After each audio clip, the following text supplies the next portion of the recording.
Vamos a hacer una oración para comenzar. Oramos.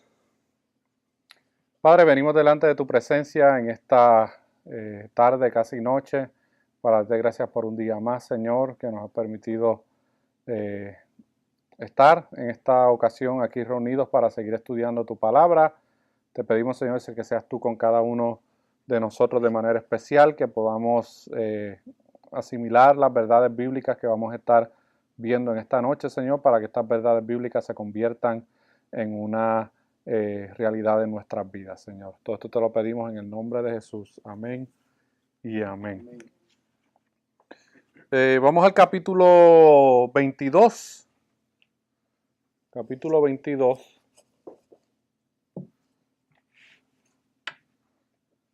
Vamos a comenzar el tema de la adoración religiosa y del día de reposo. De la adoración religiosa y del día de reposo. Vamos a estar viendo varias cosas bien importantes acerca de este tema. Son dos temas, pero que están relacionados uno con el otro. Y estamos ahí en la página 32 de la confesión.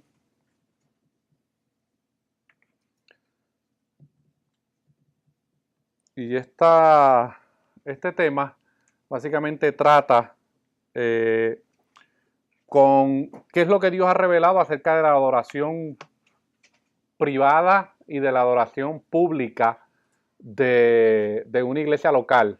Cómo los creyentes deben ver este aspecto de la adoración religiosa, qué es lo que Dios ha prescrito en su palabra, qué es lo que Él ha revelado, hasta dónde pueden llegar nuestros intentos de adoración al Señor.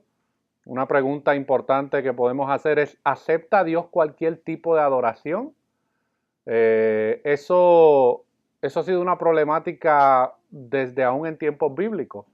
De hecho, la razón por la cual hoy hay idolatría es porque los seres humanos se han tomado la libertad de ellos mismos decidir cómo ellos van a adorar a Dios. Y muchos, pues obviamente, caen en las prácticas de idolatría, se crean sus imágenes, se crean sus ritos, sus ceremonias, pero a veces somos muy fuertes con los que practican tal vez en un contexto católico romano o con aquellos que practican el paganismo, pero aún dentro de lo que es el mundo cristiano o la fe bíblica, también hay esta actitud de que no importa cómo adoremos a Dios, lo importante es que lo estamos adorando. Y vamos a ver qué enseña la Biblia acerca de esto. ¿Es eso un argumento válido? ¿Tiene sustento bíblico el poder pensar de esa manera? Porque vamos a ver en esta clase que muchas personas dicen, cuando se inventan métodos de adoración, el argumento que ellos utilizan es el siguiente. En la Biblia no prohíbe el que hagamos la adoración de cierta o de cual manera. No hay una prohibición en las Escrituras que diga que no podemos adorar de esta manera. Ese es el argumento que muchos utilizan.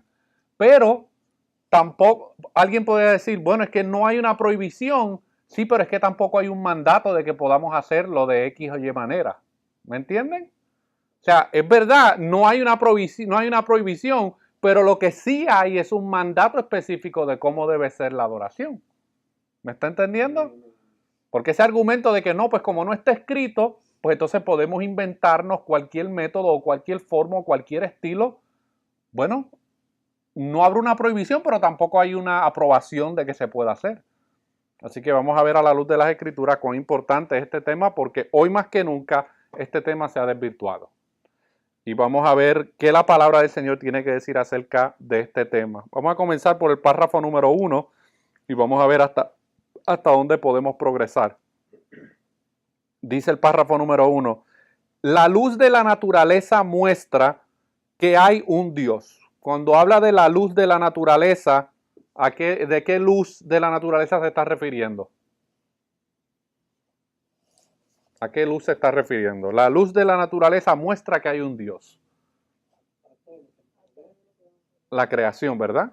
Esa es la luz de la naturaleza. La luz de la naturaleza muestra que hay un Dios. Esa es la realidad. Lo vimos en Romanos capítulo 1, versículos 18 en adelante, donde dice que la ira de Dios se revela desde el cielo contra todos aquellos que detienen con injusticia la verdad, porque habiendo conocido a Dios, no le dieron gracias, sino que se envanecieron en sus propios entendimientos, y habiendo visto las cosas invisibles y eternas de Dios manifestadas a través de la creación, ellos rechazaron eso y se dieron a los ídolos y se dieron a la inmoralidad sexual. Pero Dios ha revelado a través de la luz de la naturaleza que hay un solo Dios. Y dice que tiene señorío y soberanía sobre todo, es justo, bueno y hace bien a todos, y que por lo tanto debe ser temido, amado, alabado, invocado, creído y servido con todo el alma. Así que el párrafo describe dos cosas. Describe cómo es Dios y cuál debe ser la respuesta de la creación ante ese conocimiento de los atributos de Dios. Y continúa diciendo, bueno, la actitud, ¿verdad? Debe ser servido con todo el alma, con todo el corazón y con toda la fuerza. Por eso es que uno de los mandamientos es amarás al Señor tu Dios con todo tu corazón, con toda tu alma y con todas tus fuerzas. Dice, pero el modo aceptable de adorar al verdadero Dios fue instituido por Él mismo y está de tal manera limitado por su propia voluntad revelada que no se debe adorar a Dios conforme a las imaginaciones e invenciones de los hombres o a las sugerencias de Satanás, ni bajo ninguna representación visible ni en ningún otro modo no prescrito en las Sagradas Escrituras. O sea que sí hay una prohibición, hermanos. Ese argumento de que no, la Biblia no prohíbe que adoremos a Dios de cierta manera, sí hay prohibiciones, porque Dios ha limitado cómo debe ser la adoración a Él. Y vamos a estar considerando algunos pasajes bíblicos en relación a esto. Lo primero que vamos a estar viendo en este primer párrafo es lo que se conoce como el principio regulador. El principio regulador. Y el principio regulador básicamente establece el deber general de la adoración revelado por la naturaleza y la regulación específica de la adoración revelada por la Escritura. Repito, el principio regulador es, número uno, el deber general de la adoración revelado por la naturaleza. El deber general de la adoración revelado por la naturaleza. Y número dos, la regulación específica de la adoración revelada por la Escritura. La regulación específica de la adoración revelada por la Escritura. Anteriormente, ¿alguno de ustedes había escuchado esto del principio regulador? No. Ok. No es hasta hace unos 100 años atrás que este principio regulador, esto fue lo que hicieron la mayoría de las iglesias, incluyendo muchas de las iglesias históricas. Esto fue lo que hicieron. Abrieron la ventana y votaron el principio regulador bíblico. Eso fue lo que hicieron. Aceptaron las ideas que el mundo le daba, los consejos que el mundo le daba. No, es que estamos en el siglo XX, necesitamos atraer a esta sociedad pagana que tenemos a nuestro alrededor. Estamos en la era del posmodernismo, por ende tenemos que incorporar todas aquellas cosas que el mundo secular identifica como cosas que a la gente le atrae y le gusta. Nosotros tenemos que ahora incorporar esas cosas a nuestro método de adoración a Dios. Y el principio regulador, que lo vamos a estudiar primeramente por lo que enseña la Escritura y luego cómo este principio se llevó a la luz de toda la historia de la iglesia. Vamos a ver cuán importante es esto, hermano. Cuán importante es. Pero vamos a ver algunos pasajes bíblicos. Vamos a Jeremías capítulo 10, versículo 7. Jeremías capítulo 10, versículo 7.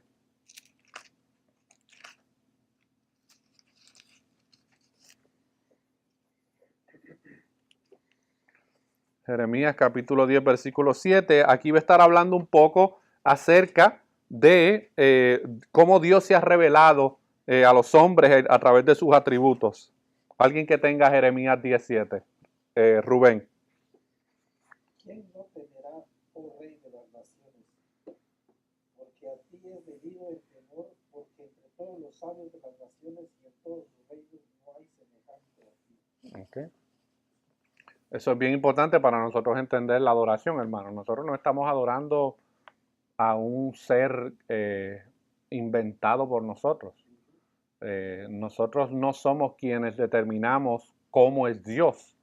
Dios, en su gracia y su misericordia, ha revelado quién es Él.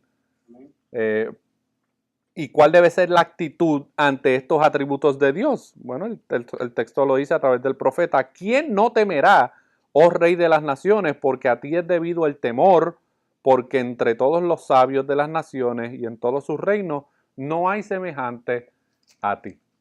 Por ende, adorar a Dios de una manera que otros grupos o que otras personas adoran a sus falsos dioses es considerado, hermano, como una adoración falsa. Es considerado como una adoración falsa.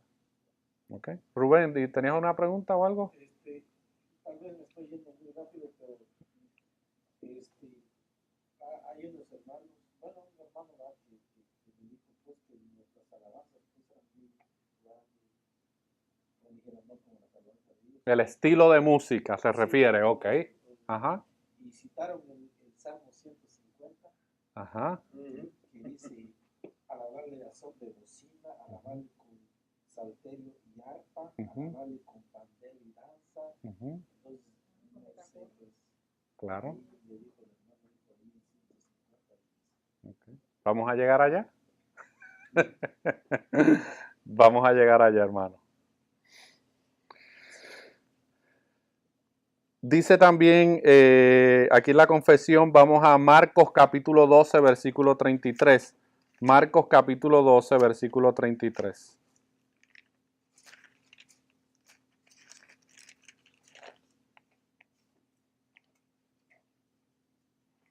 Aquí está nuevamente hablando de cómo debe ser la actitud del creyente ante la adoración.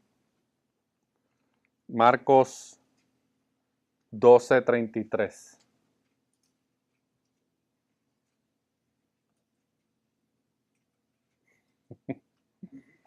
Marcos 12, 33. Alguien que lo tenga. Y el amarle con todo el corazón, con todo el entendimiento, con toda el alma y con toda la fuerza, y amar al prójimo como a uno mismo, es más que todos los holocaustos y sacrificios. Okay. Así que la actitud es bien importante. La actitud que tengamos en cuanto a la adoración. Una persona que le pesa adorar a Dios o rendirle algún tipo de adoración debe cuestionar su fe. Porque la actitud, hermano, de una persona que realmente ama a Dios debe ser la que describe aquí y amarle con todo el corazón, con todo el entendimiento, porque la adoración no es un ejercicio donde no se usa el entendimiento y la inteligencia y la razón, hermano. Hay personas que piensan que adorar a Dios pues es uno volverse loco y simplemente pues estrellarse contra las paredes o rodar por el piso. Eso son muestras de adoración. Eso es falta de inteligencia, hermano. Eso es falta de entendimiento. Es bien específico cómo debe ser la actitud en la adoración. Y amarle con todo el corazón, con todo el entendimiento, con todo el alma y con toda la fuerza. Y amar al prójimo como a uno mismo es más que todos los holocaustos y sacrificios. ¿Cuál era el problema del pueblo de Israel? Problema principal.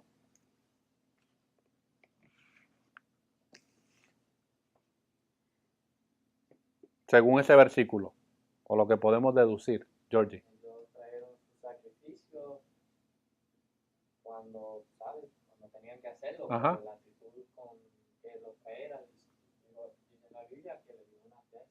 Ok, si usted lee el libro de Amós, usted lee que Dios a través del profeta Amós le dijo al pueblo, los sacrificios de ustedes me dan náuseas.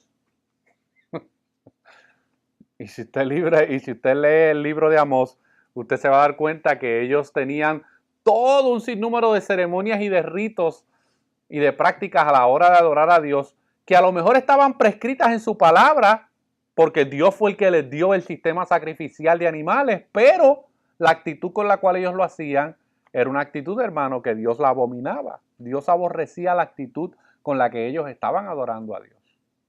No sé si a lo mejor podemos ir al pasaje un momentito. El libro de Amós.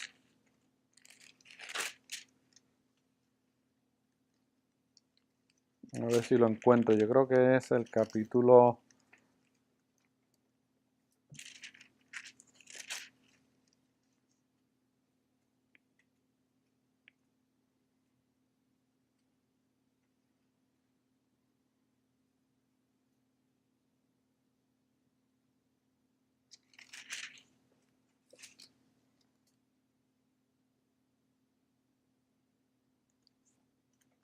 Déjenme ver si lo encuentro aquí. Permítanme un momento.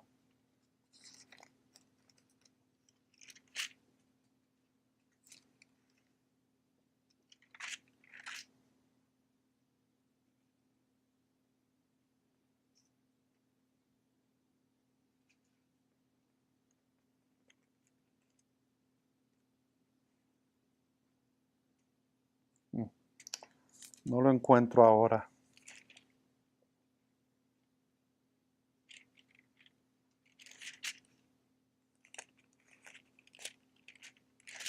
No lo encuentro, hermano, pero creo que es en el profeta Amós donde dice que Dios aborrecía los sacrificios. Por ahí por el capítulo 5. El capítulo 5 desde el 21, ¿no? Aborrecía, abominé vuestras solemnidades, ¿no?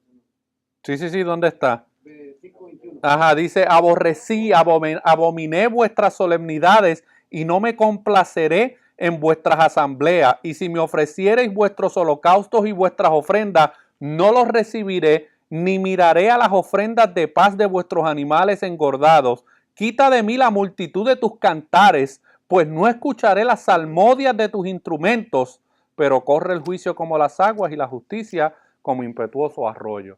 En la condición en que se encontraba el pueblo, este es el pueblo de Dios, no le está hablando a los paganos. En la condición en que se encontraba el pueblo de Dios, hermano, la injusticia era el pan de cada día. Y había injusticia cometiéndose contra las viudas, contra los pobres, contra los desvalidos, contra aquellos que a lo mejor no tenían cómo defenderse. Y sin embargo el pueblo seguía presentando sus sacrificios y sus ofrendas de una manera hipócrita y rutinaria. Y Dios les dice a través del profeta, lo que ustedes están haciendo lo aborrezco, quiten todas sus salmodias y todos sus instrumentos porque no me interesan.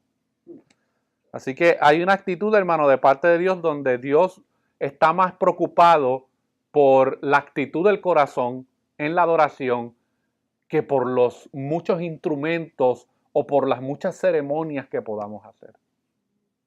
Hace como unos 30 años atrás, con la introducción de personajes como Marcos Witt, Jesús Adrián Romero y otros más en el mundo hispanoamericano, yo creo que usted entienda, yo no voy a entrar en este momento a hablar de si ellos son creyentes o no, pero yo lo que quiero decir es que hace unos 30 años atrás, cuando ellos entraron a lo que es la música en la iglesia hispanoamericana, hermano, ellos transformaron la música cristiana hispana.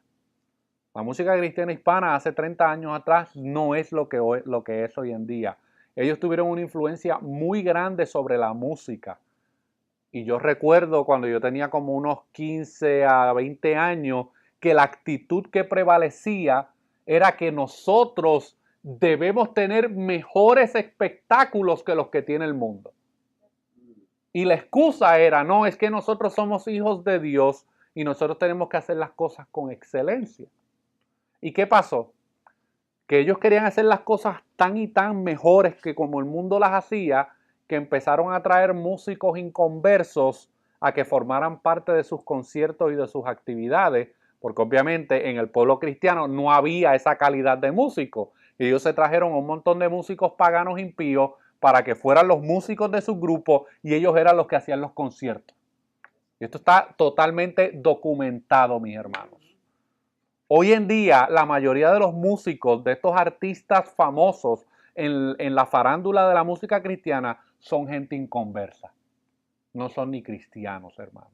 Pero la actitud es, tenemos que darle al público un show, un espectáculo que el mundo, como dicen, nosotros no tenemos nada que envidiarle al mundo. Mentira, porque le envidiaban al mundo es que comprometieron las convicciones bíblicas, abrieron la ventana y tiraron el principio regulador por la ventana para afuera, mis hermanos. Esa es la realidad. Vamos a continuar leyendo acerca de cómo Dios es tan específico en cómo se le debe adorar. Vamos a Génesis 4.1. Si alguien tiene alguna duda o alguna pregunta, interrúmpame, por favor. Génesis capítulo 4, versículos 1 al 5. Aquí vemos el relato de Caín y Abel. Rubén. Solo un comentario, ¿va? Entonces el principio cuando todavía nosotros andábamos por ahí, ¿verdad? Recuerdo que mi hermano decía, dice, si ustedes no aceptan espíritu, la música no importa, dice, pues ya hay reggaetón cristiano, ya Claro, hay claro. salsa cristiana, Ajá. entonces, lo que usted escucha en el mundo, dice, lo mismo hay, pero es para Dios. Claro, claro. Entonces,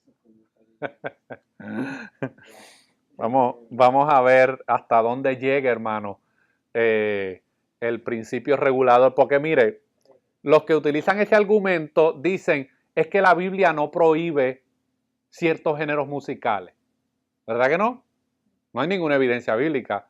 Sí, pero es que tampoco los permite. ¿Me entiendes? ¿Quién nos ha puesto a nosotros por árbitro de decir, no, pues como no lo prohíbe, pues entonces lo podemos utilizar? Pero si dice algo bien, lo que sí dice bien claro, Ajá. y hace mucho énfasis que él busca adoradores en verdad y En espíritu y en verdad, correcto. Pero yo bueno, mi humilde opinión, pues, Ajá. es que uno siente, ¿verdad? El momento, pues uno, la conciencia de uno, yo por ejemplo, está tranquila, porque yo sé que tal vez algún tipo de música ritmo me guste, pero Ajá. pues para Dios, como que no.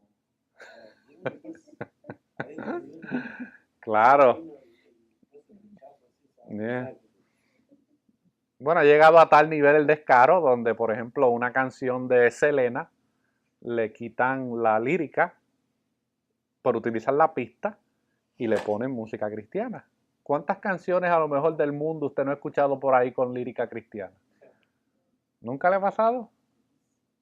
Yo lo he escuchado muchas que le quitan simplemente la lírica y le ponen la lírica, ¿verdad?, cristiana. Lo embaturran ahí con 2 o 3 palabritas de Dios, de Cristo y por ahí lo lanzan. Bueno, vamos a ver.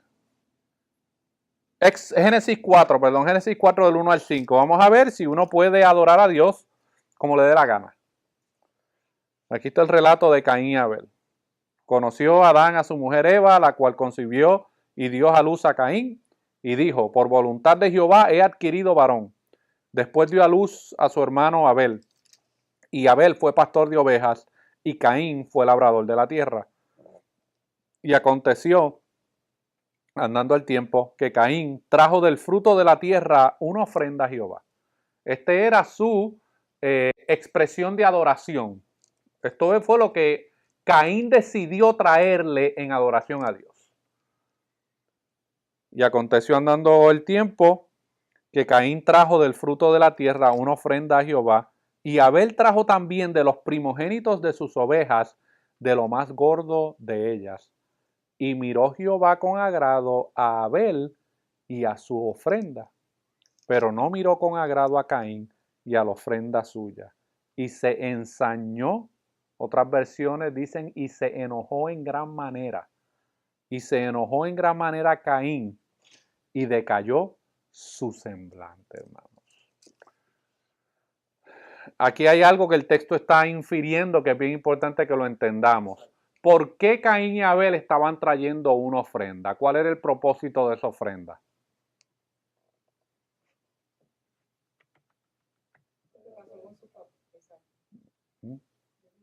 Okay. ¿Qué fue lo que pasó con con Adán y Eva tan pronto ellos pecaron? ¿Qué fue lo que ellos se hicieron?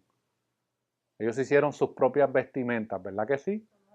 Con hojas de higuera. Ellos mismos se cosieron y se quisieron cubrir su propia desnudez delante de Dios con sus propias obras de sus manos. ¿Y qué fue lo que hizo Dios?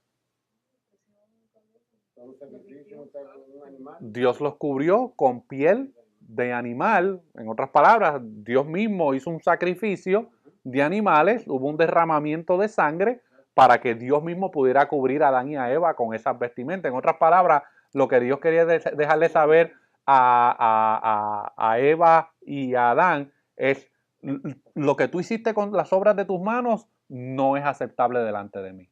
Yo te tengo que cubrir a ti porque tú eres incapaz de cubrir tu propio pecado. Entonces ahora, esa misma enseñanza, Caín y Abel la sabían, que tenía que haber derramamiento de sangre. ¿Y qué pasa? Que Caín y Abel presentan ofrenda al Señor. Cuando la Biblia habla de ofrenda, muchas veces está haciendo alusión a sacrificio. ¿Y qué pasa? Que el sacrificio que Caín le trajo a Dios, ¿qué era lo que no incluía? No incluía sangre, hermano, porque era una ofrenda como del fruto de la tierra. Lo que le trajo fue frutas, les trajo algún tipo de producto que produce la tierra, pero no hubo derramamiento de sangre. Sin embargo, Abel, ¿qué fue lo que le trajo? Le trajo también los primogénitos de sus ovejas, de lo más gordo de ellas, hermano. Y aquí es bien importante entender esto. Aquí hay un tipo, esto es una tipología de Cristo. ¿Por qué? Porque Cristo, hermanos, es el primogénito entre todos los hijos de Dios. ¿Por qué? Porque Dios dio a su Hijo en sacrificio, hermanos. A su Hijo unigénito, Él lo dio en sacrificio para la expiación de pecados del hombre. Y aquí Abel, de una manera u otra, está tipificando la obra de Cristo por medio de la ofrenda que Él está trayendo, porque es una ofrenda de sangre. ¿Y cuál fue la ofrenda, el sacrificio que Dios se agradó? El de Abel. Porque Abel, en este sacrificio, él está reconociendo de que él es un pecador y está llevando a cabo el derramamiento de sangre al presentar estos primogénitos de los corderos, porque reconocía que necesitaba del perdón de Dios. Sin embargo, ¿cuál era la actitud de Caín? Yo te voy a traer lo que yo quiero. Lo que a mí me parece, yo te voy a traer como un acto de adoración. O sea, que vemos el problema de la actitud, hermano. Y esa es la misma problemática que tenemos hoy en día. Muchas personas le quieren dar a Dios la invención de sus mentes. El modelo se repite una y otra vez. Domingo tras domingo se repite esto, mis hermanos. De una manera u otra. Vamos a Éxodo capítulo 20 ya lo sabemos, ¿verdad? Que es los 10 mandamientos. No te harás imágenes, no te harás ídolos. Todo eso está bastante claro ahí expresado, hermanos. ¿Por qué? Porque en la confesión, miren lo que dice: pero el modo aceptable de adorar al verdadero Dios fue instituido por Él mismo y está de tal manera limitado por su propia voluntad revelada que no se debe adorar a Dios conforme a las imaginaciones e invenciones de los hombres o a las sugerencias de Satanás. La adoración a la Virgen María, mis hermanos, es una invención y una sugerencia de Satanás. Así de sencillo, hermano. La adoración a cualquier santo dentro de la Iglesia Católica es una sugerencia de Satanás a los líderes de la Iglesia. Y los líderes de la Iglesia se la compraron. Vamos a adorar a Dios a través de estos otros medios, hermano. Y la palabra de Dios es clara, hermano. Ni bajo ninguna representación visible, ni en ningún otro modo no prescrito en las Sagradas Escrituras. Eso incluye santos, eso incluye imágenes, eso incluye cualquier cosa, hermano, que no esté prescrita en las Escrituras. Es un acto de idolatría. Es un acto de idolatría a Dios. Y ahí usted puede luego poco a poco ir estudiando los otros pasajes que presenta la confesión, porque básicamente va a dar un ejemplo tras otro ejemplo tras otro ejemplo de que Dios ha revelado claramente cómo es que el hombre debe adorarle a Dios, cuál debe ser su actitud y hasta dónde puede llegar en su adoración a Dios. Nosotros lo vemos, por ejemplo, en el caso de las veces que hubo ángeles que se le aparecieron a ciertos personajes en la Biblia, ¿Cuál fue la reacción inmediata de estos personajes cuando se les presentaron estos seres angelicales? Adorarlo. Caer postrados, inclinarse, hermano. ¿Y qué los ángeles respondieron en estos casos? No. Ponte en pie. Adora solo a Dios. ¿Ok? Los ángeles, hermanos, están conscientes de que la adoración debe ser únicamente para Dios. Georgie? I'm gonna say this in English because I can phrase it best. Ajá.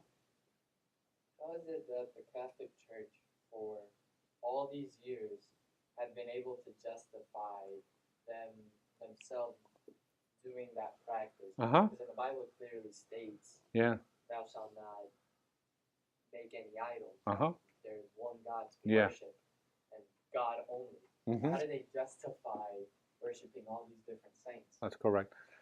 Para contestar esa pregunta, George, es bien importante entender la influencia que el catolicismo romano tuvo a partir del 400 después de Cristo hasta la Reforma en el 1500. Por casi 1000 años el pueblo común no tenía acceso a las escrituras. Por ende, el pueblo común no podía leer Éxodo 20. El pueblo común no podía leer estas prohibiciones claras que están en las escrituras porque el pueblo solamente recibía lo que el cura o el sacerdote les daba y les daba la misa ¿en qué idioma? En latín. Que es correcto, porque el catolicismo no está centrado alrededor de la palabra de Dios. ¿Qué pasa? Que luego del 1500, cuando explota la reforma protestante, el catolicismo no pudo controlar la reforma en Europa. ¿Y qué fue lo que hicieron? Establecieron la contrarreforma y esa fue la misma época cuando Cristóbal Colón descubrió América. ¿Y qué hizo el catolicismo romano en Roma? Dijeron, vámonos para estas tierras nuevas porque ahí tenemos un montón de indios que no saben leer y nosotros le vamos a empujar esta mentira del catolicismo romano por todos lados. Esa es la verdad, hermano. Esa es la razón por la cual el catolicismo romano es la religión que predomina como 80% en nuestros países. Por ejemplo, en México, el 80% de los mexicanos, así vayan a misa o no, pero profesan ser católicos. Pero hoy en día, Bueno, ha habido un progreso del evangelio bíblico en estos países, pero aún seguimos siendo minoría. En comparación con los números del catolicismo romano, seguimos siendo minoría. Porque mira, el típico católico que dice ser católico, porque hay un montón de católicos que dicen que ser católico y según el dogma católico, el católico que no va a misa, eso es un pecado capital. Eso es un pecado de muerte. Y yo conozco católicos que hace 10, 15 años que no van a misa. Pero ¿qué pasa? Que el católico promedio tiene una Biblia abierta en la mesa de su casa en el Salmo 23, pero no la lee. No la lee. Y ahí la tiene y le tiene 2 velas puestas, pero no lee la Biblia. Y cuando se acerca un evangélico y le dice, mira, préstame esa Biblia que tú tienes ahí con 2 velas y léete aquí Éxodo 20, te botan o es como si tú le estuvieras hablando en chino, como si tú le introdujiste Éxodo 20 ahí de sorpresa a la Biblia. Porque el católico promedio no lee las escrituras. Esa es la razón por la cual predomina este tipo de prácticas en el mundo. La gente no lee la Biblia, hermano. La gente no lee la Biblia. Pero no seamos tan fuertes como con los católicos, porque es que también tenemos un problema dentro del mundo evangélico, que es que nosotros nos hemos tomado el derecho y la autoría de querer adorar a Dios como se nos venga la gana. Y todo lo hacemos bajo el nombre de Jesús. Después que le pongamos el nombre de Jesús a todo lo que hagamos, olvídate, eso está bíblicamente aceptable porque lo estamos haciendo en el nombre de Jesús. Bueno, vamos a ver si eso es verdad o no. Vamos al párrafo número 2. Vamos al párrafo número 2. ¿Lo tenemos?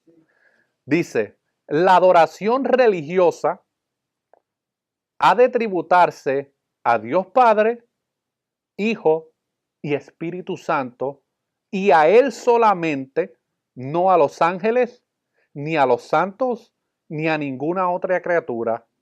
Y desde la caída, no sin un mediador, ni por la mediación de ningún otro, sino solamente de Cristo, hermano. Por eso en 1 de Timoteo capítulo 2, versículo 5, que dice, porque no hay un mediador entre Dios y los hombres, porque no hay otro mediador entre Dios y los hombres, sino Jesucristo, hombre, mis hermanos. Eso es lo que las Escrituras revelan claramente. En varias ocasiones alguien me ha preguntado, inclusive personas cristianas me han preguntado, si es bíblico adorar al Espíritu Santo. ¿Qué ustedes responderían? Georgie, y voy que con Jimmy. Bueno, ¿de qué hablas? ¿Como el Espíritu Santo solo y como se convirtieron al Espíritu Santo solos y ya no adoran al Padre ni al Hijo? Porque claro, son en Trinidad y son tres en uno y uno en tres. Ok. Entonces, si van a adorar, serían los tres en uno, ¿no? Ninguno separado. Esta pregunta sale, hermano, porque hace como 25 años atrás salió un libro al mercado de un falso maestro que se llama Benny Hinn. Y Benny Hinn escribe un libro que se llama Adorando al Espíritu Santo. Pero yo les pregunto a ustedes, ¿será bíblico adorar al Espíritu Santo? ¿Qué respuesta ustedes darían? No podríamos, de la adoración genuina y verdadera, no podríamos excluir al Espíritu Santo. No lo podríamos excluir. Correcto. ¿Por qué? Porque Dios es Padre, Hijo y Espíritu. Es correcto, hermanos. Es así de sencillo. No es nada antibíblico decir adoramos al Espíritu Santo porque el Espíritu Santo es Dios. Es Dios. De la misma manera que adoramos al Padre y adoramos al Hijo, hermano. Yo no sé qué Espíritu Santo es él. Así que no está mal, hermanos. No está mal. O sea, obviamente lo hacemos desde la perspectiva de que el Espíritu Santo es parte de la Trinidad, es parte de quien Dios es. Por eso, o sea, es lo mismo, o sea, digo, no destacando los otros dos. Es correcto. Correcto. No puede haber un desbalance, hermanos, porque el problema es que muchas veces, por ejemplo, en ciertos movimientos, todo es el Espíritu Santo y Dios Padre y Dios Hijo, pues están como que en una esquina y nosotros, ¿y qué hacemos aquí? ¿Me entiendes? Como que hay una desconexión. Y no, hermano, Dios es Padre, Hijo y Espíritu Santo. Los tres son eternos, los tres comparten los mismos atributos, los tres comparten la misma esencia. Por ende, no es algo antibíblico el decir adoramos al Espíritu Santo. ¿Ok? Lo que sí sería antibíblico sería decir que el Espíritu Santo manda una adoración exclusiva a su persona. Correcto. O manda cosas que en la Biblia no están escritas porque Cristo fue bien claro. Ajá. Cristo dijo, en mi nombre oraréis al Padre. Y el Espíritu Santo de lo mío tomará y os lo hará saber. Correcto. Lo que ha pasado lamentablemente es que se ha quitado el Espíritu Santo, se ha separado y se ha puesto como Dios Padre y se le ha rendido una adoración y por ende ese Espíritu Santo no tiene nada que ver con Dios Padre, con lo que está en la Biblia, ni nada con lo que Cristo hizo. Correcto. Porque da órdenes que no están en la Biblia y hay nuevas doctrinas que Cristo no implementó. Y ahí es donde estriba es correcto. La falsa adoración. Sí, es como que el Espíritu Santo, pues de vez en cuando se le escabulle al Padre y al Hijo y hace cosas acá en la iglesia que el Padre y el Hijo no saben. No se enteran de los desastres que hace el Espíritu Santo acá en la tierra en algunos servicios de adoración. Ay, ay, ay. Así que la adoración religiosa, hermano, ha de tributarse a Dios Padre, Hijo y Espíritu Santo y a Él solamente, no a los ángeles, ni a los santos, ni a ninguna otra criatura. ¿Cuál era el contexto cuando esta confesión se escribió, hermano? Acuérdense que esta confesión se escribió ¿en qué año? 1689. La reforma estaba corriendo, hermanos, en estos países de Europa. ¿Y qué era lo que hacía la gente en aquella época? Adoraba a los ángeles, invocaba a los ángeles, adoraba a los santos, invocaba a los santos, tanto los santos muertos como los que la iglesia había canonizado como santos que a lo mejor todavía estuvieran vivos. Por ejemplo, el Papa. El Papa es el sumo pontífice y todavía lo hace, hermano. Mire, Pancho Pistolas en nuestro país puede hacer 3 milagritos y en menos de 20 años ya la Iglesia Católica lo tiene canonizado porque hizo algún milagrito. ¿Me entiendes? Voy a contar Ajá. un testimonio. Ajá. O sea, personal dentro del contexto de la comunidad en la que nosotros vivíamos. Ok. Cuando nosotros estamos en... En un momento un cantante, Diomedes Díaz, ustedes lo conocen, él murió. Ajá. Cuando murió Diomedes Díaz, la mayoría, el común denominador de los costeños, Ajá. como él es de la costa, Sí. los costeños, allá cuando una persona muere, la gente le agarra el número de la tumba, bro, para comprar la lotería. Ajá. Y todo el mundo se pegó. Y sabes que sí, Ah, se repartieron el premio entre Mira. miles. tan es así que cada año Ajá. que Diomedes Díaz cumple años de muerto, Ajá. vetan ese número. Sí. Las loterías lo han vetado, lo vetan, porque la gente va en masas a comprar el número. Bueno. Ay, ay, ay. Eso es obra del demonio. Es correcto. Es correcto. Eso es satánico, hermano. Exactamente. Pero tenemos que entender que detrás de esto quien está es Satanás. Exacto. Esto es diabólico, hermanos. Aunque parezca religioso y la gente llore.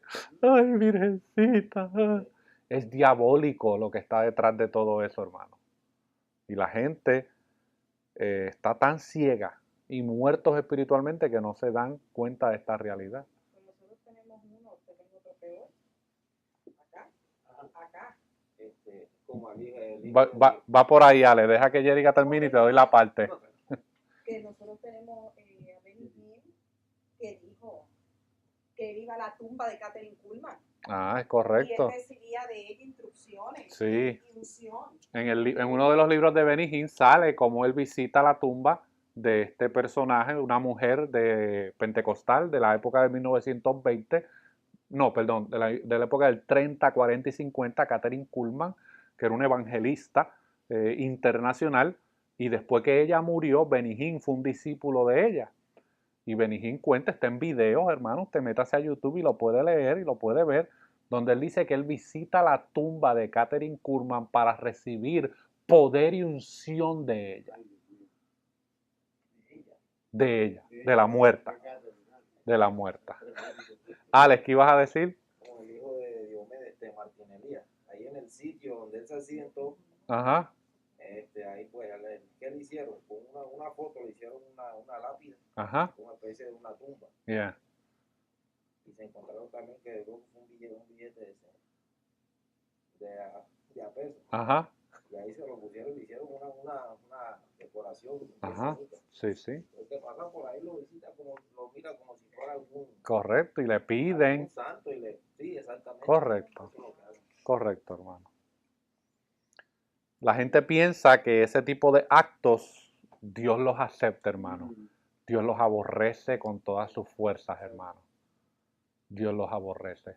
Y es... Pero, pastor, Ajá. entonces, ¿qué pasa, digamos, si, bueno, yo creo que cuando digo no tiene la culpa la persona, digamos, que si ha sido, digamos, sierva de Dios o siervo de Dios años, pero ¿qué pasa si otro hermano o cualquiera le pide algo y piensa, digo, la persona que haya hasta Ajá. No, el muerto no tiene culpa. Correcto. El muerto no tiene culpa. Que culpa tiene la persona ignorante que está haciendo eso. Pero, de acuerdo a la Biblia, la ignorancia no es justificada. ¿Entiendes? Nadie puede decir, no, es que yo me fui al infierno porque yo no sabía. ¿No? La ignorancia no quita la culpa ni la responsabilidad. Vamos entonces ahora a hablar un poco acerca de qué cosas Dios ha revelado acerca de cómo nosotros debemos adorar a Dios. ¿Cuáles son aquellas cosas que Él ha aprobado? Porque sí hay unas cosas que Él ha aprobado. Dice el párrafo número 3. Siendo la oración con acción de gracias una parte de la adoración natural, la exige Dios de todos los hombres. Así sean judíos o gentiles, hombre o mujer. Pero para que pueda ser aceptada, debe hacerse en el nombre del Hijo, con la ayuda del Espíritu, conforme a su voluntad, con entendimiento, reverencia, humildad, fervor, fe, amor y perseverancia. Y cuando se ora con otros, debe hacerse en una lengua conocida, hermanos. Si aquí todos hablamos en español, de nada sirve que alguien comience a orar en chino, hermano. A menos que tenga, ¿qué? El don de interpretación, ¿verdad? No vamos a entrar en el debate de si está vigente o no está vigente, pero vamos a asumir de que está vigente el don. Si alguien comienza a orar en un servicio público, comienza a orar en otro idioma, vamos a ver a la luz de 1 Corintios capítulo 14 cuál debe ser el procedimiento, hermano. Y vamos a la escritura, porque muchos van a estar mirando este video y están buscando por dónde agarrarme. Vamos a ver qué es lo que dice la escritura, hermano. Vamos a 1 Corintios 14. Sí, hermano, porque hay círculos donde prefieren que le menten la mamá a que yo hable de este tema. Están dispuestos a que le insulten a la mamá, pero no me toques este aspecto. Bueno, vamos a ver, hermano.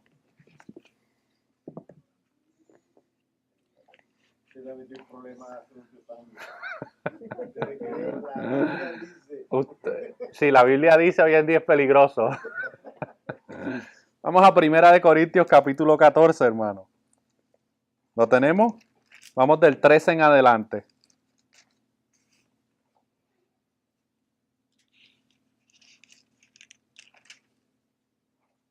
Bueno, vamos a leer todo el pasaje, hermano. ¿Ok? Vamos a leer todo el pasaje. Para ver. Porque hoy hay... Y quiero ser sensible a lo que voy a decir, hermano. No es un ataque a mis hermanos que a lo mejor practican esto de esta forma o lo creen de esta forma, hermano. Pero yo he escuchado y mi esposa ha sido testigo de lugares donde se le dice a las personas, bueno, ahora todos aquí vamos a adorar en el Espíritu, todo el mundo a hablar en lenguas a la misma vez. No sé si usted ha estado en algún servicio de eso. Okay. Yo he estado, lo he presenciado muchas veces. Todo el mundo vamos a adorar en lenguas ahora. Bueno, vamos a ver si eso es bíblico o no, hermano. Vamos a 1 Corintios capítulo 14. Seguid el amor y procurar los dones espirituales, pero sobre todo que profeticéis. Profetizar es comunicar, ¿verdad? La palabra de Dios o un mensaje de parte de Dios. Porque el que habla en lenguas no habla a los hombres, sino a Dios, pues nadie le entiende, aunque por el Espíritu habla misterios. Pero el que profetiza habla a los hombres para edificación, exhortación y consolación. Ese es el propósito de cualquier, ¿verdad?, profecía o cualquier comunicación de la palabra de Dios. Debe tener esos tres requisitos. Edificación, exhortación y consolación. No confusión. Exhortación, edificación y consolación. Si no tiene esas tres cosas, no viene de Dios. Versículo 4. El que habla en lengua extraña, a sí mismo se edifica, pero el que profetiza, edifica a la iglesia. Nosotros tenemos que entender este capítulo, hermano, en el sentido de que Pablo está trayendo corrección sobre la iglesia de Corintio y esta práctica. Y usted tiene que entender de que muchas de estas afirmaciones que Pablo está haciendo bajo la inspiración del Espíritu Santo, él está utilizando hipérboles, que son exageraciones, y está utilizando ironía y sarcasmo. Lo vamos a ver más adelante. Dice el versículo 5, así que quisiera que todos vosotros hablaseis en lenguas, pero más que profeticéis, porque mayor es el que profetiza que el que hable en lenguas, a no ser que las interprete para que la iglesia que haga reciba edificación. Ahora pues, hermanos, si yo voy a vosotros hablando en lenguas, ¿qué os aprovechará si no os hablare con revelación, con ciencia o con profecía o con doctrina? Le está haciendo una pregunta retórica a esta congregación y está siendo un poco irónico y sarcástico con su pregunta. Sigue diciendo el versículo 7, y ahora va a utilizar, hermano, el ejemplo de ciertos instrumentos y de ciertas cosas para ver la inconsistencia de lo que ellos estaban afirmando. Dice el versículo 7, ciertamente las cosas inanimadas producen sonidos. Y ahora va a dar unos ejemplos de qué son cosas inanimadas. Algo que es inanimado es algo que no tiene vida en sí mismo. Y dice, como la flauta o la citara, si no dieren distinción de voces, ¿cómo se sabrá lo que se toca con la flauta o con la citara? En otras palabras, si yo agarro una flauta y le aprieto, sabes que las flautas tienen unos boquetitos en la parte de arriba, y yo le presiono, le tapo 2 boquetitos y trato de tocar una canción con el mismo sonido. Toda la canción con el mismo sonido. ¿Alguien va a entender qué canción es la que yo estoy tratando de tocar? ¿Verdad que no? Porque me mantuve en el mismo tono todo el tiempo. ¿Ok? Pues Pablo le está diciendo de una manera irónica, sarcástica, ustedes que están haciendo esto son como una flauta o como una citara que nadie entiende lo que ustedes están diciendo. Dice el versículo 8, y si la trompeta diere sonido incierto, ¿quién se preparará para la batalla? ¿Sabe que en aquellas épocas, cuando un ejército rodeaba algún pueblo para conquistarlo, se esperaba siempre el toque de la trompeta y había un sonido específico o unos sonidos específicos que eran los que le daban las instrucciones al ejército de que era hora de ir a la batalla, pero también el enemigo que estaba en el otro lado sabía y distinguía ese sonido y podía decir, preparémonos que por ahí vienen. Porque había un sonido específico que la gente podía entender, tanto el ejército como el enemigo. Dice el versículo 9, así también vosotros, si por la lengua no dieres palabra bien comprensible, ¿cómo se entenderá lo que decís? Porque hablaréis al aire. Tantas clases de idiomas hay seguramente en el mundo y ninguno de ellos carece de significado. Pero si yo ignoro el valor de las palabras, porque es que las palabras tienen un valor, hermano. Si yo ignoro el valor de las palabras, seré como extranjero para el que habla. Como les dije ahorita, si aquí todos hablamos en español y alguien llega aquí a orar en chino, a menos que tenga el don de interpretación, él para interpretarla o uno de nosotros para interpretarla, le está hablando al aire, porque la iglesia se va a quedar sin edificación.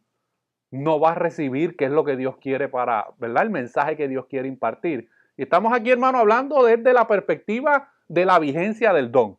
¿Ok? Seguimos leyendo.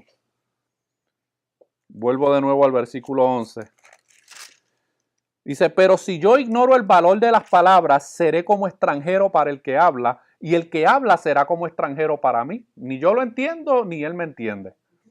Así también vosotros, pues, que anheláis dones espirituales, procurad abundar en ellos para edificación de la iglesia, hermanos. No sé cuántas veces se repite esta palabra, para edificación de la iglesia. Versículo 13, por lo cual el que habla en lengua extraña, pida ¿en qué?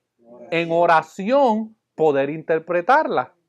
Porque si yo oro en lengua desconocida, mi espíritu ora, pero mi entendimiento queda sin fruto. Que pues oraré con el espíritu, pero oraré también con el entendimiento. Cantaré con el espíritu, pero cantaré también con el entendimiento. Porque si bendices solo con el espíritu, el que ocupa lugar de simple oyente, ¿cómo dirá el amén a tu acción de gracias? Pues no sabe lo que has dicho. Porque tú a la verdad bien das gracias, pero el otro no es edificado. Doy gracias a Dios que hablo en lenguas más que todos ustedes, pero en la iglesia, en la reunión, hermanos, prefiero hablar 5 palabras con mi entendimiento. En otras palabras, prefiero hablar 5 palabras que ustedes puedan entender para también enseñar a otros que 10,000 palabras en lengua desconocida. Y ahora Pablo va a describir cuál es la actitud o el comportamiento de aquellos que no hacen caso a esta instrucción. Dice el versículo 20, hermanos, no seáis niños en el modo de pensar, sino sed niños en la malicia, pero maduros en el modo de pensar, hermanos. Georgie, ¿qué ibas a preguntar? Okay, dos preguntas. Ajá. Aquí menciona mucho la palabra edificación y Ajá. el beneficio Ok. no puede dar una definición de edificación porque una persona de ignorancia dice, Ok. tanto lengua, Ok. Edificación es algo que se hace donde todo el pueblo obtiene un beneficio espiritual. ¿Ok? Puede ser edificado espiritualmente. La palabra que se está comunicando puede traer claridad, puede traer sabiduría, puede traer consejo. Es algo donde el creyente se está beneficiando de una manera espiritual de eso. ¿Entiendes? Lo contrario a la edificación es la confusión. Ajá. ¿Y la segunda pregunta? La segunda pregunta en el versículo 3, no, en el versículo 2, donde dice, porque el que habla en lengua no hable a los hombres, sino a Dios, pues nadie lo entiende, sino que en su espíritu habla misterio. Eso sería Pablo hablando sarcástico, ¿no? Bueno, no es que está siendo sarcástico, lo que le está diciendo a este grupo, esta comunidad de fe, le está diciendo, mira, si tú hablas en lenguas sin ningún tipo de interpretación, tú no estás edificando al pueblo. Por ende, el único que se está edificando de lo que tú estás haciendo eres tú mismo. ¿Por qué? Porque eso es un idioma, ¿verdad? Un don sobrenatural de parte de Dios para poder comunicarse en un idioma que la persona no aprendió, porque ese es el verdadero don de lengua, hermano. Es hablar en un idioma que la persona no aprendió. Esto tú no lo aprendiste en la escuela. Eso no es como en algunas campañas que yo he visto que le ponen a la gente la mano aquí y dicen, dale, alaba a Dios, alaba, y empieza como un pavo real, hermano. Ahí está, recibió el don de lengua. Eso no es el don de lengua, hermano. Es verdad, es verdad. Sí, es verdad. Es verdad. O le aprietan el estómago. Le aprietan el estómago. Ahí está, lo recibió. No, es que ya le tienes el estómago que se lo quieres romper. ¿Me entiendes? Y es verdad, hermano. Yo he visto de todo tipo de cosas. Todo tipo de cosas. Bueno, la confesión establece, hermano, que ¿qué debe incluir nuestra adoración a Dios? Bueno, debe incluir oración con acciones de gracia. Debe ser hecho en el nombre del Hijo, ¿ok? Con la ayuda del Espíritu Santo, pero esto debe hacerse conforme a su voluntad, con entendimiento, hermanos, con inteligencia de lo que se está haciendo. Con reverencia, humildad, fervor, fe, amor y perseverancia. Y cuando se ora con otros, debe hacerse en una lengua conocida, hermanos. La confesión dice eso porque eso es lo que enseña las Escrituras aquí en 1 Corintios 14, hermanos. Sin querer entrar en el debate de si está activo el don o no, hermanos. El tema es que si está activo, debe cumplir con estos requisitos bíblicos. No puede haber el pandemonium que se forma en muchos servicios donde tú tienes personas, ¿entiendes? 40 personas hablando en lengua y no hay interpretación, no hay nada. Y sale la gente del culto, estuvo glorioso, el poder de Dios cayó. ¿Cómo que el poder de Dios cayó? Si no hubo interpretación de nada de lo que se está diciendo, ¿en qué manera la iglesia fue edificada? En ninguna manera, hermanos. En ninguna manera. Yo sé que esto es un tema controversial hoy en día, hermano, pero es la realidad. No estoy diciendo que lo que ellos están haciendo es diabólico, pero lo que sí estoy diciendo es que lo están haciendo fuera del orden bíblico, hermano, y eso tiene repercusiones. Aún en las oraciones, Ajá. en muchos contextos religiosos, lo hacen de una manera inadecuada, porque yo vengo de un contexto donde las oraciones, y se ve hoy en día, las oraciones, hay 30 personas en un recinto, Ajá. y alguien va a orar. No es esa la persona a la que ora, sino oran todos A la vez. Al unísono. Es correcto. Y no se entiende Claro. realmente la oración y debe haber un orden hasta en la oración. Claro. Hay reverencia. Bien. Hay una irreverencia porque todos están orando a la misma vez. Y no se oye qué es lo que está diciendo, hermano. No se oye. ¿Ok? Estos son aspectos que tienen que ver con el principio regulador de la oración, hermanos. ¿Ok? Porque más adelante en las Escrituras nosotros leemos que Dios no es Dios de confusión y que Dios es Dios de orden, hermano. ¿Ok? Entonces, el Espíritu Santo no puede estar provocando la histeria colectiva en un lugar. No puede, hermano. El Espíritu Santo no puede estar quebrantando sus propios mandamientos que Él reveló en 1 Corintios 14. Es así de sencillo, hermano. ¿Por qué? Porque miren hasta dónde llega el principio regulador. Continuando, vamos a leer del versículo 26, de ahí de 1 Corintios 14. Jonathan, estate tranquilo, papi. ¿Está bien? Versículo 26 dice, ¿qué hay pues, hermanos? Esto es una pregunta. ¿Qué hay pues, hermanos? Cuando os reunís, ¿a qué reunión se está refiriendo? Cuando os reunís, ¿a qué reunión se está refiriendo? A la reunión de la asamblea, del grupo, la comunidad de fe. Cuando os reunís, cada uno de vosotros tiene salmo, ¿verdad? Están aquellos que cantan, están aquellos que dirigen al pueblo en adoración. Otro tiene ¿qué? Doctrina. Estos son los que predican, los que enseñan.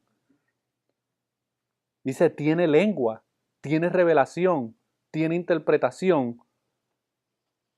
Hágase todo para edificación, hermano. Fíjese que Pablo no le está diciendo, abran la ventana y boten todos estos dones por la ventana. Lo que está diciéndoles, el Espíritu Santo les está dejando saber que esto se tiene que hacer con un orden específico. Y ahora va a dar el orden. Dice, si habla alguno en lengua extraña. ¿Extraña por qué? Porque ni él la conoce, no la aprendió. Y el que le está escuchando tampoco le entiende porque no entiende ese idioma. Cuando la Biblia habla de lengua extraña, hermano, se está refiriendo a un idioma no aprendido. ¿Okay? Si alguno habla en lengua extraña, sea esto por 2, a lo más 3, y por turno, y uno interprete. Está bien claro, hermano. No pueden haber 30 personas hablando en lengua. Está bien sencillo, hermanos. Esto lo está diciendo Pablo para aquellos que me acusan. Ay, ¿qué tal eres bautista? No, esto lo está diciendo Pablo. Pablo está diciendo cuando alguno hable en lengua, lo van a hacer por turno. Dice, y si no hay intérprete, calle en la iglesia y hable para sí mismo y para Dios. Asimismo los profetas hablen 2 o 3 y los demás juzguen. ¿Por qué Pablo cree que le está diciendo a esta comunidad de fe que juzguen lo que estos profetas están diciendo? Correcto. Por eso es que cuando en muchos de estos círculos comienza una persona a temblar y comienza a decir, así dice el Señor, la actitud de la iglesia debe ser, vamos a escuchar qué es lo que está diciendo. Esa debe ser la actitud. Y especialmente de los líderes, debe ser la actitud. Pues se levanta una y luego se levanta otro y luego se levanta otro. La actitud que Pablo le está diciendo aquí que deben tener es una actitud de juzgar, discernir, evaluar. Mira, si el movimiento pentecostal y el movimiento carismático se sujetara a esto, se evitarían muchos de los problemas que hay hoy en día. Se los evitarían. Se los evitarían. No tendrían los escándalos que tienen hoy en día si se sujetaran a esto. Nada más, hermano. No estoy diciendo que el don no está vigente. Estoy diciendo que si el don está vigente y se sujetaran a esto, se evitan todos los problemas que tienen hasta el día de hoy. Es que el problema ha sido atribuir dones, darlos a que todo el mundo los recibe. Y si no los reciben, tú eres un cristiano de otra categoría. Es correcto. Tú no tienes el Espíritu Santo. Y se forman los gallineros porque es una competencia de quién es más espiritual que quién. No, yo soy más espiritual que tú, porque yo me quedé con el culto, me pongo a gritar como un loco, me pongo a decir disparates, me pongo a repetir cosas, y yo estoy llenito del poder de Dios, y por ende así puedo aspirar a predicar, porque todo el mundo solamente quiere cantar, o predicar, o quedarse en el culto hablando del mundo. Correcto. Es la exaltación al ego de la persona. Y esto no tiene nada que ver con el ego de la persona. Los dones y los ministerios son para la edificación del cuerpo de Cristo, no para promover un ser humano ni promover agendas. Correcto. Y de eso se basa todo el movimiento, de que la gente quiere escalar solamente a puestos donde sean visibles, que ellos puedan mandar y puedan ganar poder. Correcto. Como una vez dijo el hermano Miguel Núñez, nadie nunca ora, o él no ha escuchado personas orar, Señor, dame el don de dar, el don de servir. Ajá. Todo el mundo quiere estar al frente para Correcto. poder manipular. Porque estos son dones visibles, estos son dones externos que la gente ve y la gente dice, wow, ese hermanito lleno del poder de Dios, qué espiritual.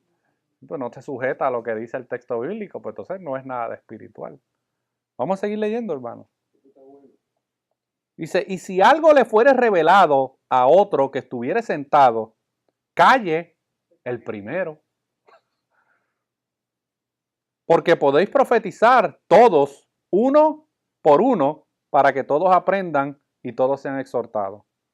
Y los espíritus de los profetas están sujetos a los profetas, pues Dios no es Dios de confusión, sino de paz, hermano. Sino de paz. Entonces, en el servicio público que debe haber actos de oración y de acción de gracia con estas actitudes, hermano, que podemos ver en la confesión y en las escrituras, hay un orden en estas cosas que se hacen, hermano. Hay un orden.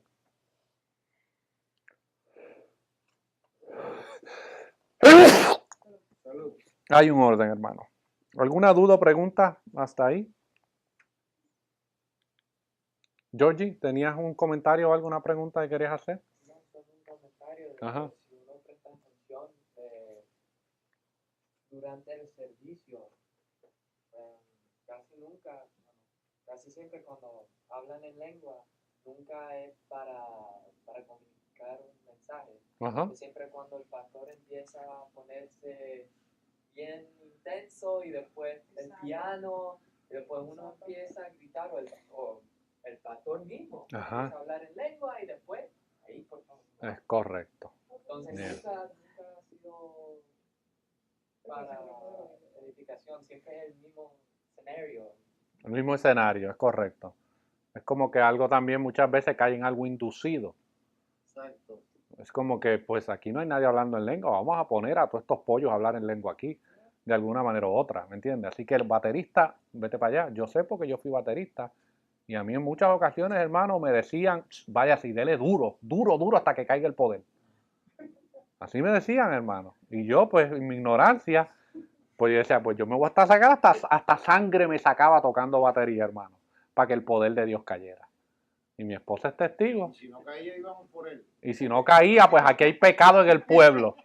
Aquí hay pecado en el pueblo o se lo fabrican, porque eso es lo que está pasando hoy en día, hermano. Se lo fabrican, se fabrican el fuego. Sí. Yo pudiera darle aquí mil y un ejemplo, hermano, pero yo creo que ya mi cabeza tiene un precio alto. Vamos a dejarlo hasta ahí. Vamos al párrafo número 4. Dice el párrafo número 4. La oración debe ser por cosas lícitas. ¿Cuántas veces hemos dado el ejemplo de personas que le piden cosas a Dios que son ilícitas? Ilegales. Por ejemplo, los narcotraficantes que van y se presentan frente a un santo para que les bendiga la delincuencia que van a hacer. ¿Me entiendes? La oración debe ser por cosas lícitas, hermano. Y a favor de toda clase de personas vivas o que vivirán más adelante. Por ejemplo, yo puedo orar, una pareja que se va a casar o se casó, puede orar por sus hijos, ¿verdad? Que Dios le dé en el futuro. Pero estas personas no han nacido todavía, hermano, ¿verdad? Está diciendo por las que vivirán más adelante. Señor, yo te pido, por ejemplo, las madres, yo te pido por aquellas que van a ser las esposas de mis hijos o las esposas de mis hijas o los esposos de mis hijas. Yo oro por ellos. Como creyentes podemos orar por esas cosas, pero estamos orando a Dios, no estamos orando a esas personas. La oración debe ser por cosas lícitas y a favor de toda clase de personas vivas o que vivirán más adelante, pero no a favor de los muertos ni de aquellos de quienes se pueda saber que han cometido el pecado de muerte. ¿Cuál es el pecado de muerte? Creo que lo hemos explicado anteriormente. ¿Cuál es el único pecado que no puede ser perdonado al final del día? La blasfemia contra el Espíritu Santo. ¿Y qué es la blasfemia del Espíritu Santo?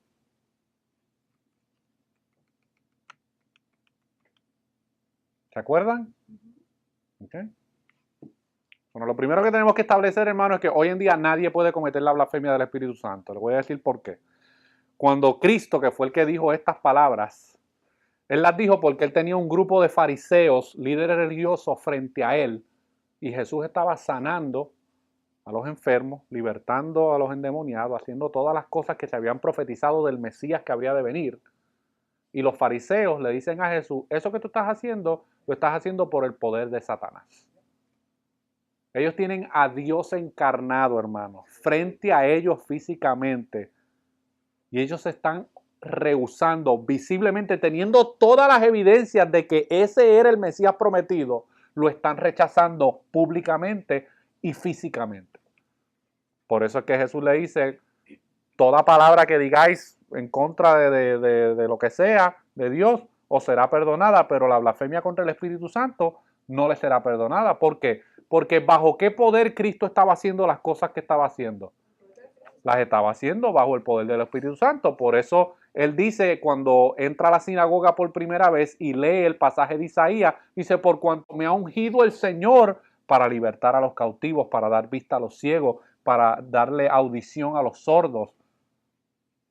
Y Cristo está manifestando públicamente frente a los fariseos que Él era el Mesías prometido, y aún así, ¿qué es lo que ellos hacen? No creen. Lo rechazan. Ese es el pecado de muerte, hermano.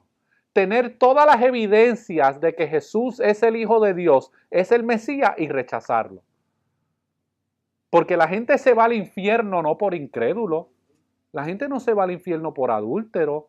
La gente no se va al infierno por fornicario ni por idólatra. La gente se va al infierno por rechazar a Cristo, por no creer en Cristo. Por eso es que la gente se va al infierno, hermano.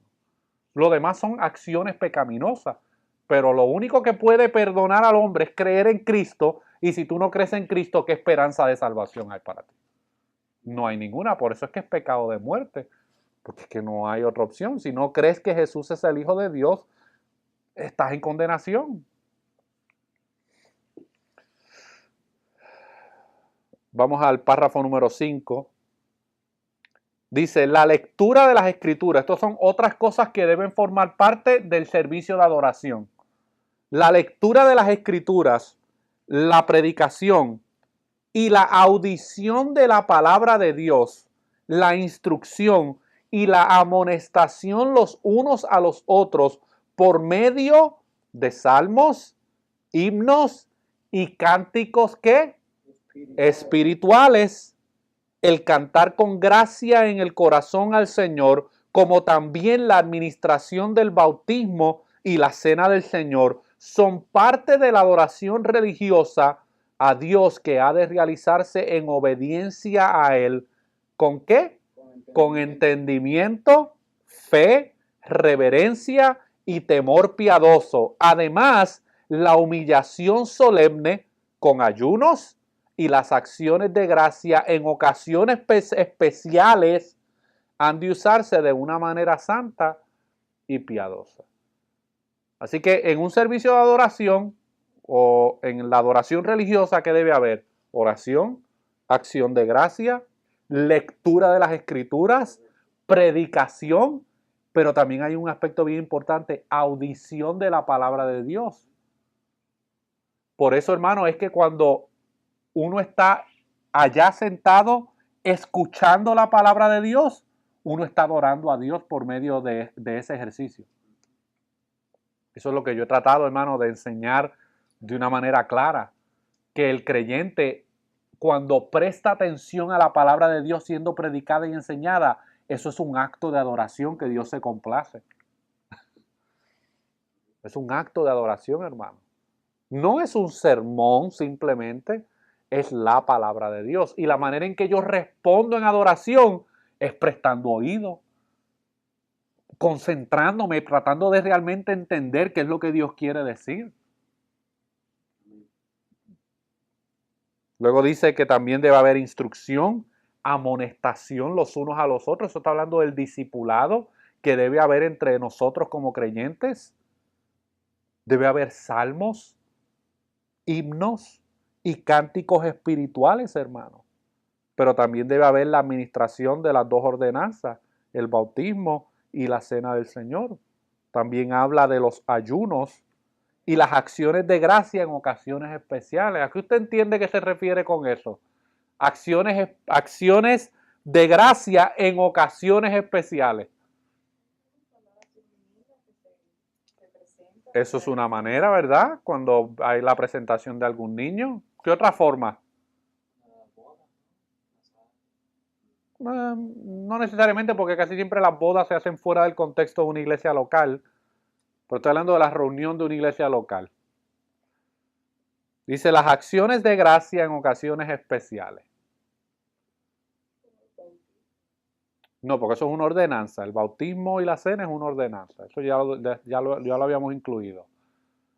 Está hablando, hermano, de los testimonios personales. Los testimonios personales tienen un lugar dentro del servicio. Pero dice bien claro, y las acciones de gracia en ocasiones especiales. Eso no significa, hermano, que nosotros vamos a invertir todas las reuniones en testimonios personales. Y después le damos 5 minutos a la predicación porque pues los 3 hermanitos nos contaron allá hasta la historia del perro del tío. Estuvo glorioso el servicio, no estuvo glorioso nada. Cada uno debió haber dicho menos para que podamos predicar más la palabra del Señor. Así que no está diciendo que no debe haber expresiones especiales en momentos dados donde alguien a lo mejor recibió un milagro de parte del Señor, una sanidad, algo importante pasó en su vida y quiere darle gracias al Señor frente a la comunidad. Eso hay espacio para eso. Pero lo que no podemos hacer es convertir el culto noche de testimonio.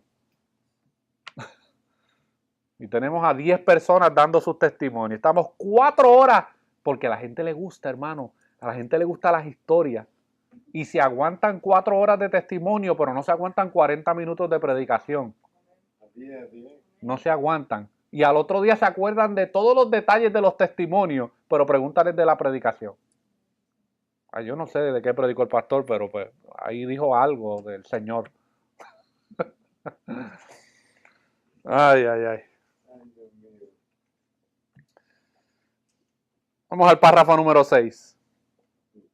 Para aquellos que nos están viendo, aquí hay un montón de citas bíblicas. Si usted tiene la confesión de fe, su responsabilidad es ver todas las citas bíblicas. Lo hacemos de esta manera para avanzar un poco más. Párrafo número 6. Dice, ahora, bajo el evangelio, ni la oración, ni ninguna otra parte de la adoración religiosa están limitadas a un lugar. ¿Verdad?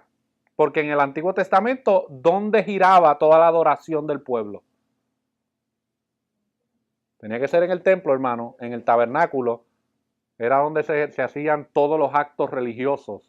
Sin embargo, ahora en el Evangelio no está limitando la adoración a Dios a un lugar en específico, que era la mentalidad que tenían los judíos y los samaritanos, donde los judíos decían, no, es que es aquí en el templo que se tiene que adorar. Y los samaritanos decían, no, es en el templo de nosotros que se tiene que adorar. Y en el Evangelio, esa limitación se rompe, hermano, porque nosotros podemos adorar a Dios, no importa dónde nos encontremos. Ahora bajo el Evangelio, ni la oración ni ninguna otra parte de la oración religiosa están limitadas a un lugar, ni son más aceptables por el lugar en que se realizan. En otras palabras, yo puedo adorar a Dios y rendirle adoración en mi casa, en el carro. Voy a otro país y me congrego con otra comunidad de fe. Esa adoración es recibida y es aceptada. O hacia la dirección que se dirigen. Los musulmanes oran 5 veces al día y lo hacen siempre orando ¿hacia dónde? Hacia la Meca. Siempre se postran mirando hacia cierta dirección, porque esa es la única forma en que ellos pueden orar y adorar a su Dios. Y en el Evangelio, hermano, no hay una limitación de poses. Tú puedes adorar y orar a Dios sentado, parado, acostado, mirando hacia arriba, mirando hacia abajo, donde sea, hermano. No hay una limitación en ese aspecto. Sigue diciendo, sino que Dios ha de ser adorado en todas partes, en espíritu Y en verdad, eso lo vemos en San Juan capítulo 3. Tanto en cada familia en particular, diariamente, como cada uno en secreto por sí solo. Esta es la comunión que nosotros tenemos ahora con Dios, hermano, que podemos tener acceso a una relación con Dios de una manera individual. Así como de una manera más solemne en las reuniones públicas. Esa palabra importante, solemne. Esto no es un circo, hermanos. Cuando nosotros nos reunimos como comunidad de fe, esto no es saber cuán ingeniosos somos el próximo domingo. No se trata de a ver cómo hacemos para que esto llame más la atención. No, debe ser una actitud solemne, hermanos. Y solemne no es sinónimo porque la acusación es que no, es que ustedes son muy solemnes. Solemne no es sinónimo de frialdad espiritual. ¿Me está entendiendo? Porque hay personas que si no están corriendo, brincando y gritando, eso no es adoración a Dios. No, tampoco así. Pero también hay personas, hermano, que se van al extremo, donde ellos están muertos espiritualmente y pues la reunión que hacen, pues es una reunión muerta porque están muertos ellos espiritualmente. Por más que quieran aparentar, están muertos. Dice, así como de una manera más solemne en las reuniones públicas, las cuales no han de descuidarse ni abandonarse voluntariamente o por negligencia cuando Dios por su palabra o providencia nos llama a ellas, hermanos. Y yo voy a dejarlo hasta aquí porque no quiero entrar en el aspecto del día del Señor porque eso es una clase completa que quiero dar, hermano. Y yo quiero ser cuidadoso con lo que voy a decir, pero lo voy a decir porque eso es lo que la palabra de Dios enseña, hermanos. El día del Señor es el día del Señor. No es nuestro día, mis hermanos. No es nuestro día. Si usted tiene la capacidad y la habilidad física, porque no está enfermo o no está en una situación, en una condición que le impide reunirse en el día del Señor, es una ofensa al Señor, hermano. Y lo vamos a ver en la próxima clase. El día del Señor es el día del Señor, hermano. Y si nosotros somos creyentes, nosotros tenemos un mandato de parte del Señor a guardar el día del Señor. Y no estoy limitando a que sea un sábado o sea un domingo, hermano. Nosotros vamos a ver luego por qué es que nosotros como iglesia cristiana nos congregamos los domingos. Pero el día del Señor es el día del Señor, hermano. Y aquí está hablando, dice que las cuales no han de descuidarse ni abandonarse voluntariamente o por negligencia cuando Dios por su palabra o providencia nos llama a ella. Porque es dentro, hermano, de la reunión del día del Señor donde nosotros como creyentes somos edificados. ¿Alguna duda, alguna pregunta? Porque luego vamos a entrar en muchos pasajes bíblicos en 2 semanas más acerca de esta parte.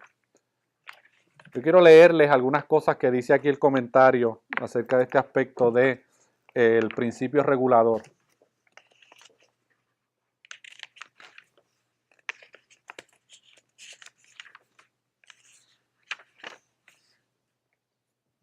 Dice, hermano, escuche bien.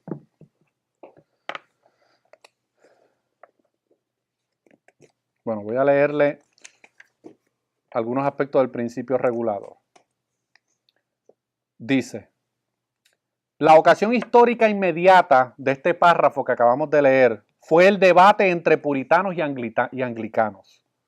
El artículo 20 de los 39 artículos de la Iglesia de Inglaterra, sabe que la Iglesia de Inglaterra fue una de las iglesias, de las primeras iglesias que se formó luego de que la Reforma explotara allá en Inglaterra.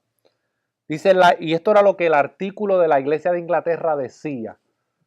Decía, la Iglesia tiene poder para decretar ritos o ceremonias y autoridad en las controversias de la fe.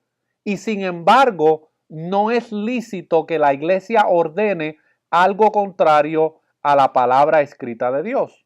En otras palabras, la actitud de la Iglesia anglicana era la siguiente. Lo que Dios prohíbe, eso no lo vamos a hacer.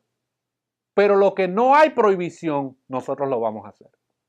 Esa era la actitud de la Iglesia en Inglaterra, de la iglesia anglicana. ¿Qué pasa? Que entonces los puritanos, que fue un grupo un poco más radical que sale de la iglesia anglicana, ellos dicen lo contrario, ellos dicen lo siguiente. En el caso de la iglesia de Inglaterra, su doctrina con respecto al poder de la iglesia en la adoración a Dios es que tiene derecho a decretar todo, excepto lo que está prohibido en la palabra de Dios.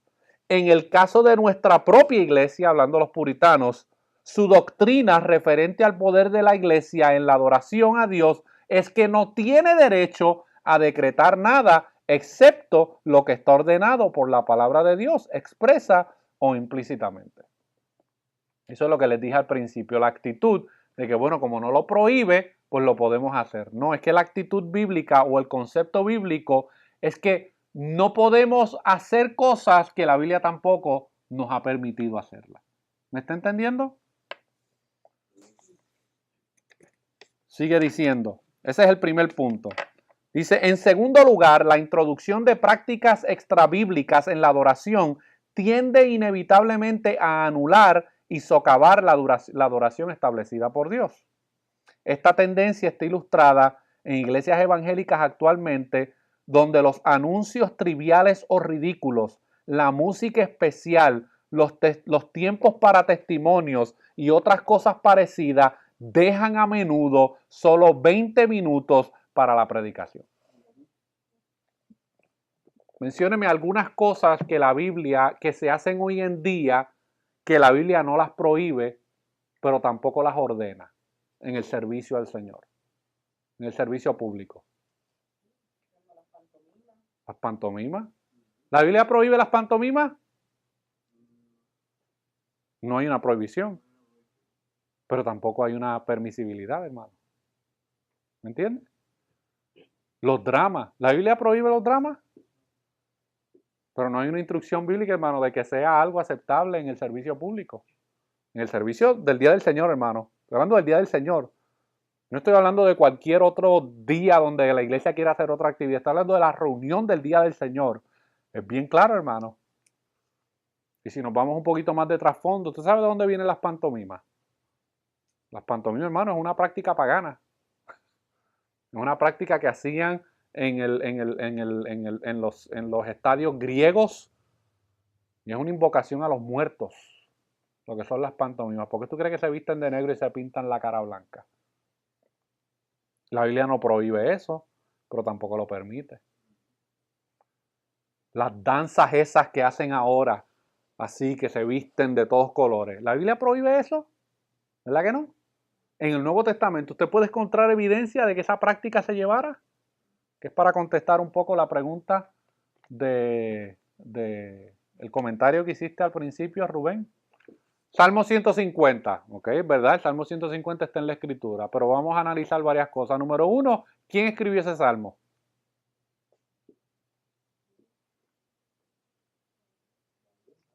Bueno, vamos a ver quién lo escribió.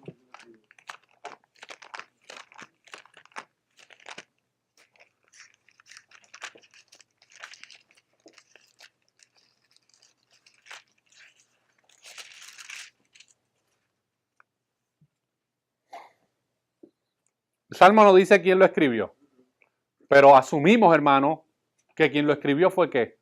Un judío. Que los salmos fueron escritos, hermano, por judíos. ¿Okay? Los judíos tenían ¿qué? Su propia música, su propia cultura, sus propias prácticas culturales, y muchas de estas prácticas ellos las incorporaron en su servicio o en sus fiestas que hacían. Así que hay un elemento cultural, hermano. Ahora, ninguna de estas cosas que ellos hacían, ellos las hacían en el templo. Eso es bien interesante a saber eso, hermano. Cuando el pasaje dice alabar al Señor con bocina, con salterio y arpa, con pandero y danza, eso no se hacía en el templo. Eso no se hacía en el tabernáculo, hermano, porque ¿quiénes eran los únicos que podían entrar en el templo? Los sacerdotes. La gente no tenía, el pueblo común no tenía acceso al lugar santo y al lugar santísimo. Era solamente los sacerdotes y el sumo sacerdote. Esto eran cosas que el pueblo judío hacía afuera. Cuando tenían, por ejemplo, victorias sobre naciones que habían conquistado, ellos hacían una fiesta y esta era la manera en que lo expresaban, ¿me entiendes? Con todo tipo de instrumentación. La Biblia prohíbe hoy en día ciertos instrumentos en el servicio, ¿verdad que no? No hay ningún tipo de prohibición. O sea que los que afirman lo que tú estás diciendo, en cierta manera están correctos con lo que está diciendo, porque la Biblia no prohíbe el uso de estos instrumentos. No hay una prohibición explícita, pero ¿qué es lo que vemos en el Nuevo Testamento?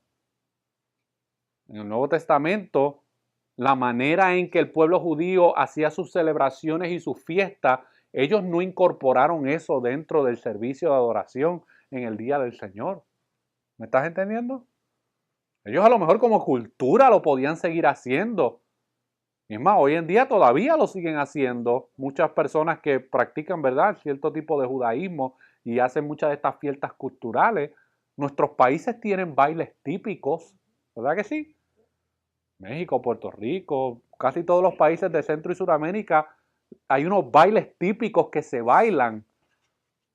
¿Eso es pecaminoso? En la mayoría de los casos, no lo es pecaminoso, a menos que estén adorando a través de sus bailes alguna deidad o algún dios, como son algunos de estos bailes, donde por ejemplo en Puerto Rico hay unos bailes que los hacen a Yemayá, a Changó, a Batalú, creo que se llama, Babalao.